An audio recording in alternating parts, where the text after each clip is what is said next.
Hetepu Kingdom. Hetepu means peace and blessings. And grand rising. Welcome. Come on in. Come on in. Welcome to Queen Mother Mayata Speaks. And welcome to this wonderful kingdom gathering. Let's start by preparing our minds to receive this powerful message. So, whatever you need to do to receive this message at this time in this space, do it. One way I like to prepare myself in this time and space is to breathe in and breathe out. So, think about doing that.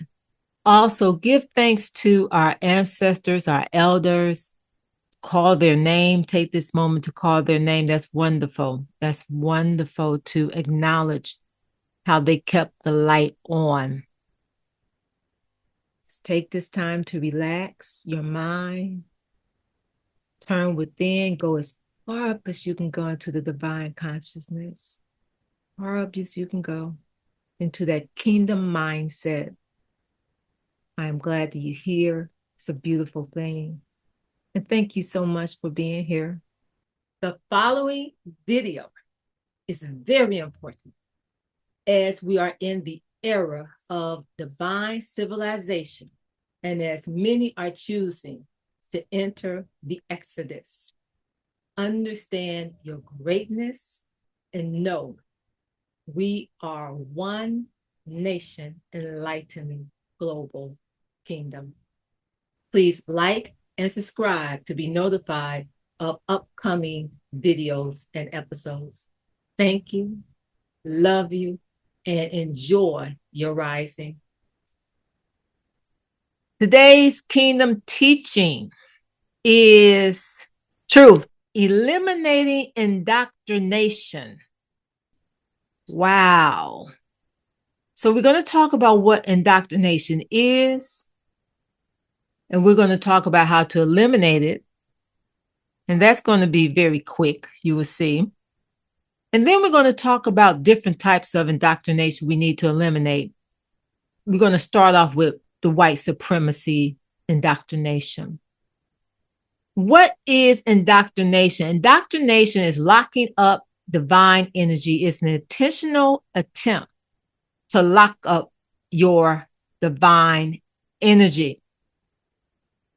In other words, preventing one from knowing that they are the image and the likeness of the Creator and what that power, what that knowledge brings, that knowledge, that light brings power.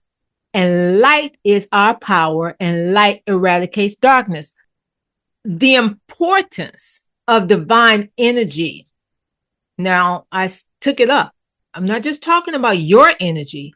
I'm talking about divine energy. In your creation, in image and likeness, you are divine energy. Divine energy constructs. Divine energy creates. When you create in divine energy, you're creating in such a frequency that is so above the world's consciousness. Therefore, when we talk about indoctrination, we're talking about the intentional derailment of you from connecting to your divine consciousness. Because once you're in the divine consciousness, look at the image. Once you're in divine consciousness, you are out of the world's mindset. So how do we eliminate indoctrination? With the truth. We tell you the truth, or we show you, we point you to the truth about you being made in the image and likeness. That's what divinity is. You are created in the image and likeness of the Creator. Simply put, I was talking to a colleague, and they said the people need more than hope in this current time and space. And I returned the call, said they need the truth. That's what the divine voice stated. They need the truth. Netta, the divine force within universe. They need the truth. That's that messaging that comes across the divine consciousness when you're in that level of frequency. Okay, so the first truth that we're going to focus on today is the elimination of white supremacy. So we're going to give you the truth of that falsity from the root so we can eliminate it. And then you get to choose how you're going to move. So we want to pull that out. We're helping you get into divine consciousness. We're helping you move from the world's mindset, the world's consciousness, into divine consciousness. This is what we call the exodus. We're moving. We're going into a higher level of understanding of image and likeness, who we are. In ancient Kemet, people came from all around the world to study in their temples. Kim stands for Black. Kemet means the land of Black people. Black people in their divine energy, that divine messaging, created the 7 divine universal laws. That was the start of chemistry and the study of astronomy, science, and everything are embedded in these 7 divine universal laws that were created. The teaching institutions of Kemet were worldly known. People came from all over. Netta told me that we were not supposed to allow the Greeks into the temples of Kemet for learning. Netta told me Black people were told not to allow the Greeks in the temples for learning. We didn't listen. We ignored that direct commandment. One thing I like to say, I can only state what I'm told to say. And that's very important. I've been given directives and I act accordingly. My steps are ordered. So if you were to ask me, were we told to not allow others into the temples for learning? The message I am told to tell you today is what I was told. We were not supposed to teach the Greeks. The Greeks went into the temples of Kemet in the 7th century BCE. 7th century BCE goes from 700 BCE to 601 BCE.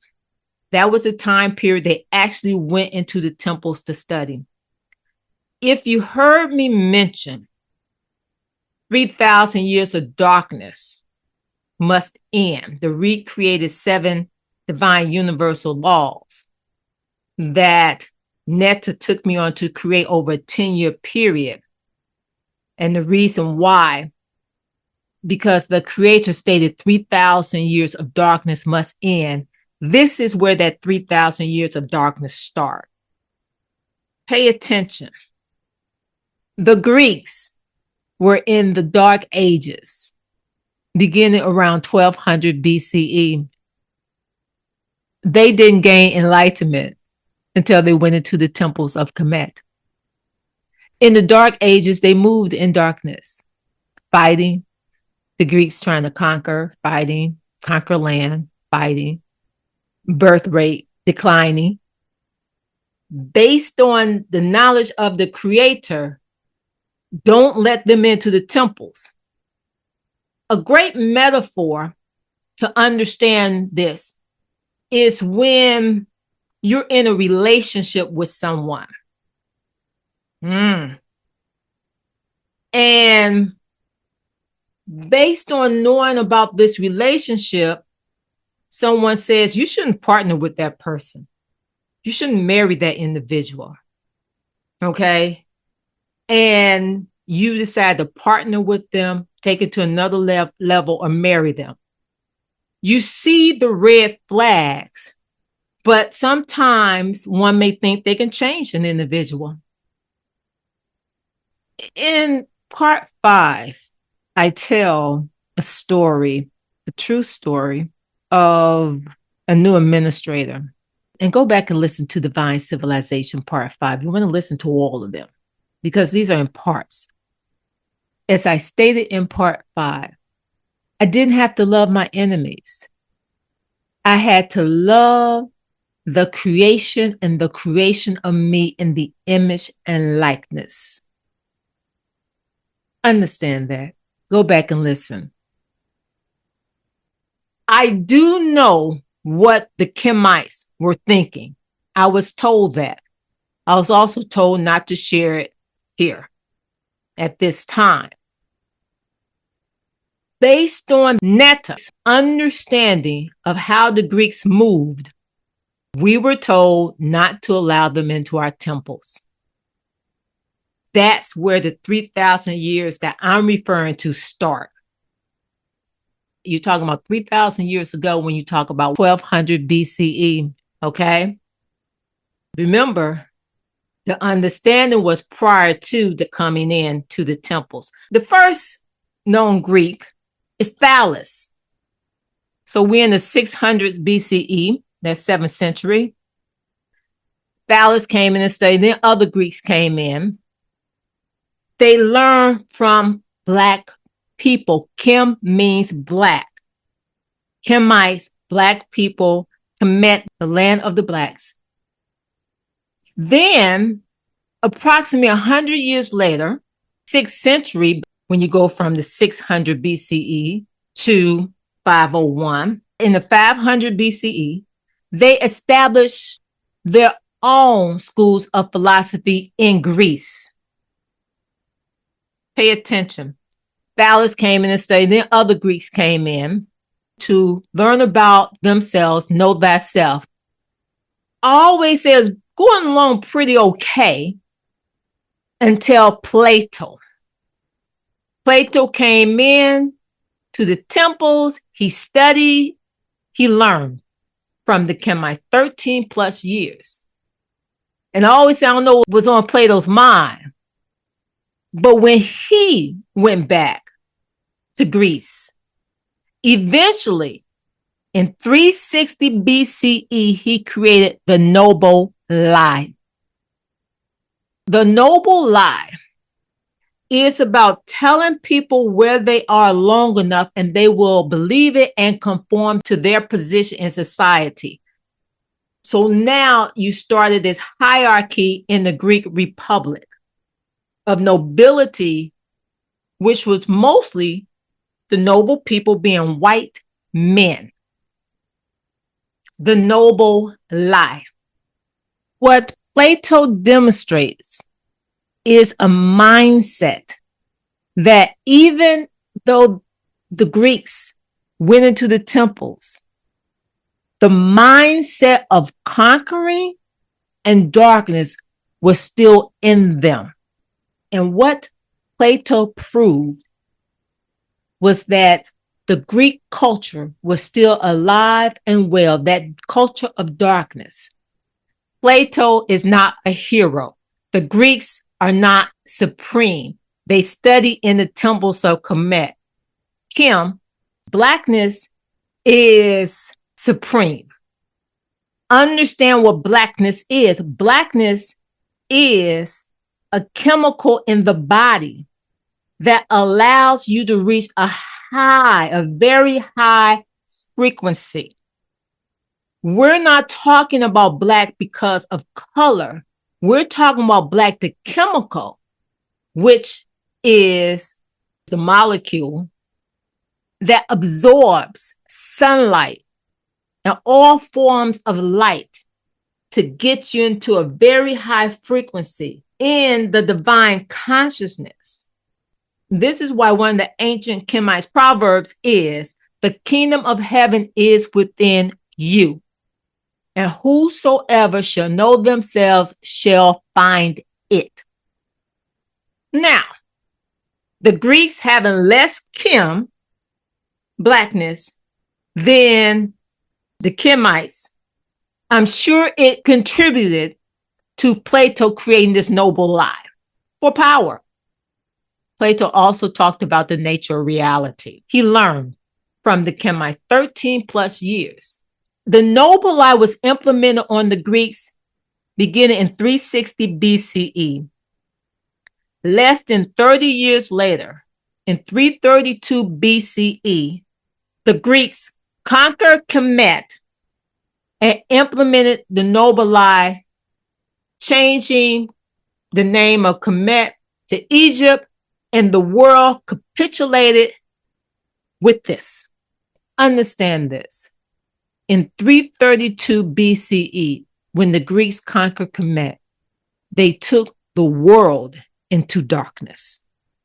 This, the noble lie, anti-Blackness, is a root in the tree of white supremacy. Phallus comes in to learn about themselves, know thyself, and he's credited with know thyself. Everything that was taught, astronomy, divinity, divine energy, science, the science of you, the math, philosophy. I talk to students and I say this: how can the Greeks take credit for something they couldn't even build? Think about it. You don't find the great mirror and those great Meru, the step mirror, in Greece. You find the Haru and Maket in Kemet. You find the Meru in Kemet. You find the language of the Medu Necha in Kemet. You find the Tekken in Kemet. If you are going to create, wouldn't that creation be in your land before it's in somebody else's land? Therefore, in 332 BCE, white supremacy became worldwide. The noble lie. Understand this. The Greeks took the world into darkness. Now, there's a decision to be made. Fast forward till today. Understand the influence of the noble lie in the erasure of Black people's accomplishments, their contribution to greatness. Understand what this noble lie has done. It perpetuated world in darkness. It perpetuated the Catholic start of Christianity, the Romans' influence in Christianity, the Arabs' slave trade, the transatlantic slave trade, the building of America, the building of the Western world. And we talk about this not only in the 7 recreated universal laws, but we also talk about this in the 5, the reestablishment of divine civilization videos. You may ask why I'm not talking about white people. White is a construct that underscores white supremacy. They don't know themselves. Okay, they have Blackness in them, but they've been told that they don't, because the Greeks created another word to mean Blackness. They called it melanin. So, and I hear Blacks say this too, non-melanated people. What non-melanated people? They have Blackness. That's for them to understand. Let's talk about us. Black people's light, starting of civilizations all over the world, don't reduce Black people to a color. We're greater than that. Their light, their understanding in the image and likeness, and in that understanding, align themselves in their anointing. Because KRST, Christ, that term came out of Kemet, to understand you can reach your anointing when you align yourself. You align yourself when you understand who you are, when you know that self. And when you know that self, you operate in the image of likeness because you're aligning yourself in the Creator's energy. that divine energy. When you construct institutions, theologies, lies to purposefully block one's rise into the divine consciousness, that is indoctrination. Understand it. So, fast forward to what I said in part 1 of divine civilization. Black people brought to the table, not only during the Arab slave trade, but during the transatlantic slave trade, they brought their divine energy, that connection to create. When Black people operate in the knowing of who they are, the image and likeness, when they raise their frequency, we create magnificence, immaculate things. Why? Because we have immaculate concepts, thoughts.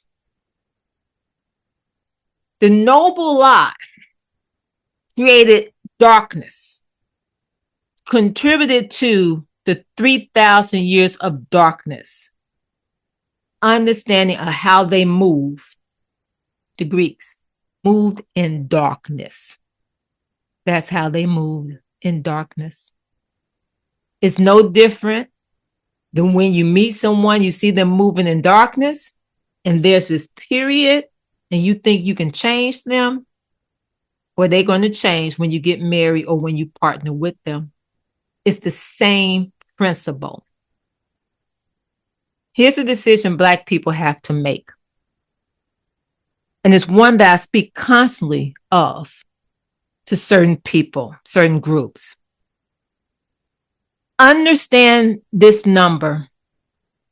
There are 4.5 to 5 million Black people in Greek fraternities and sororities.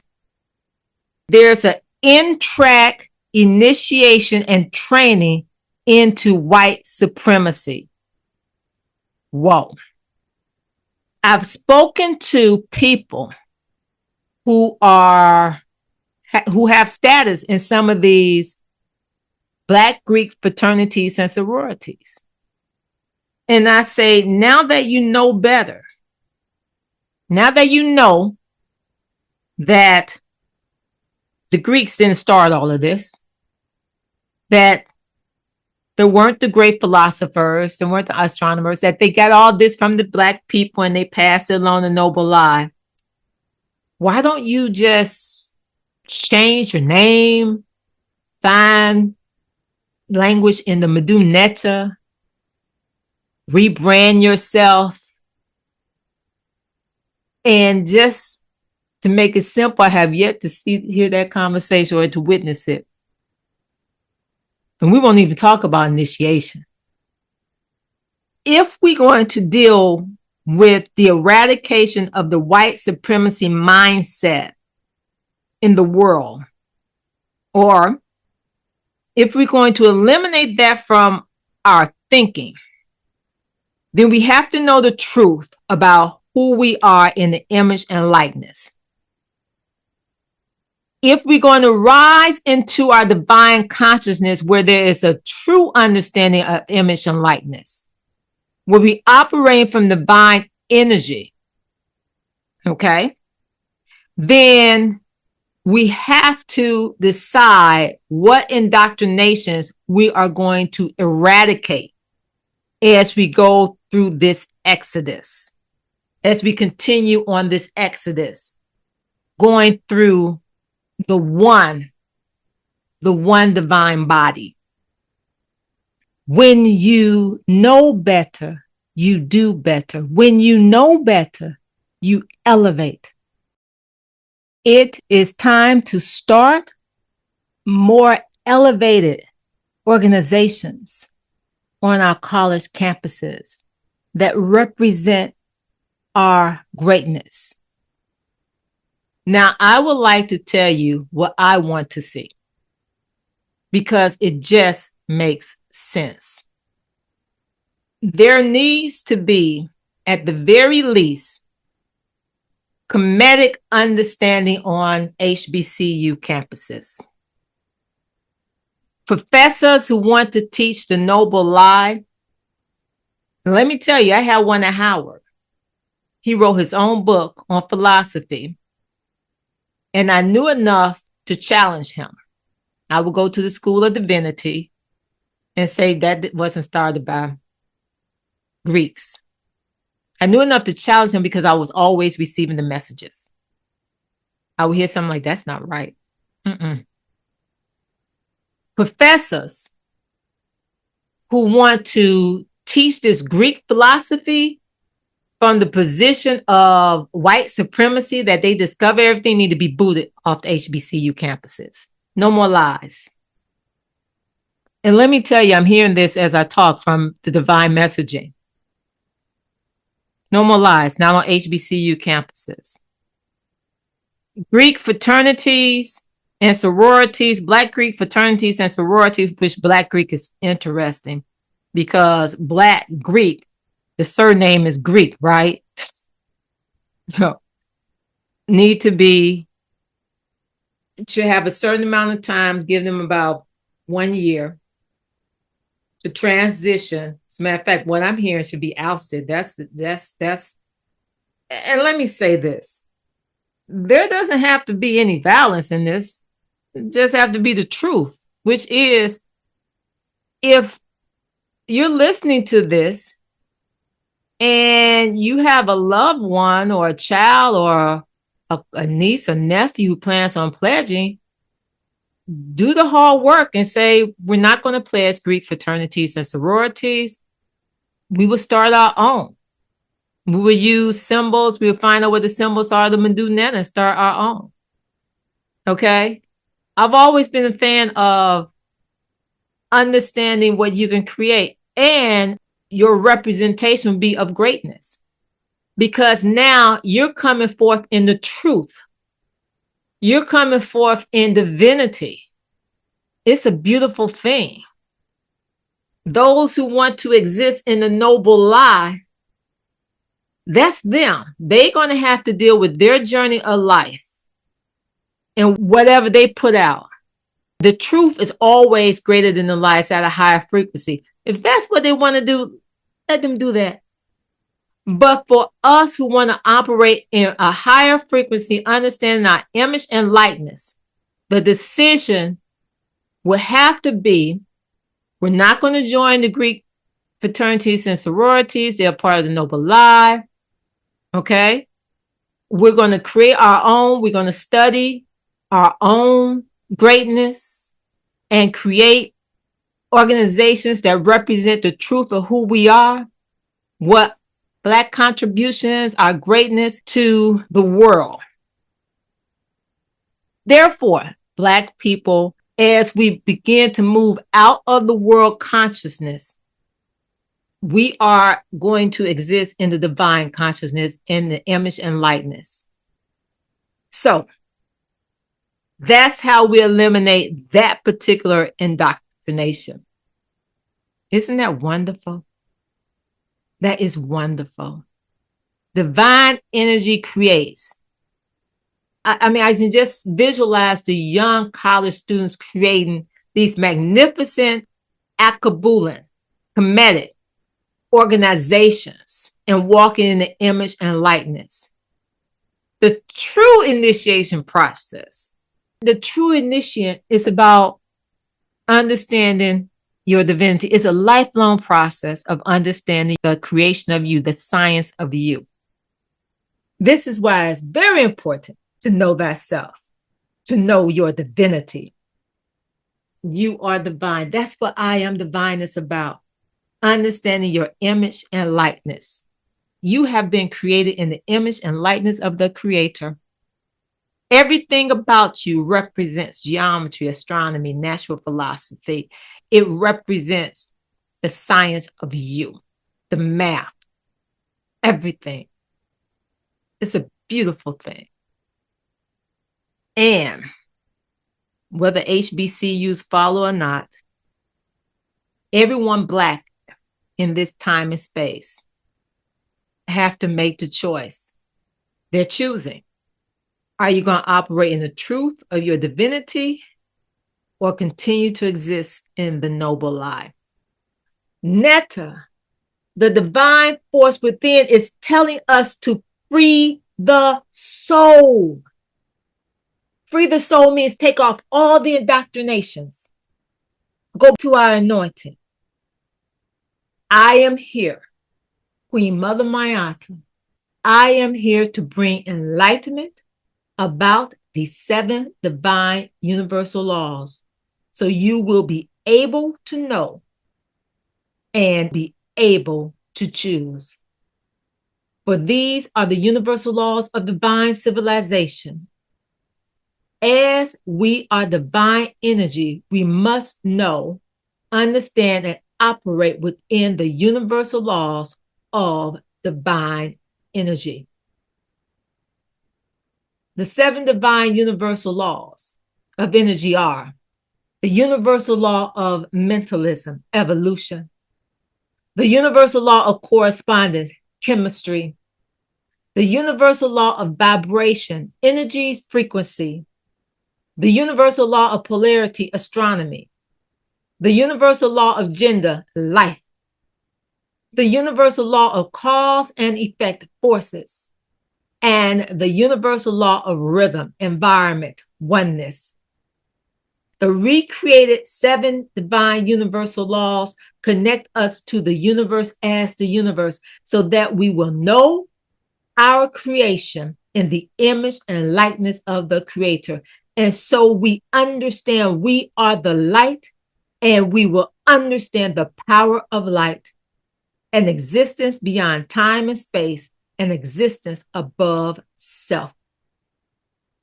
We are one nation, enlightened global kingdom, where light reveals truth. The era of divine civilization is here. Know thyself. Know your divinity. We will continue with more eliminating indoctrinations on the next divine civilization. Please like and subscribe to be notified of upcoming videos and episodes. Thank you, love you, and enjoy your rising.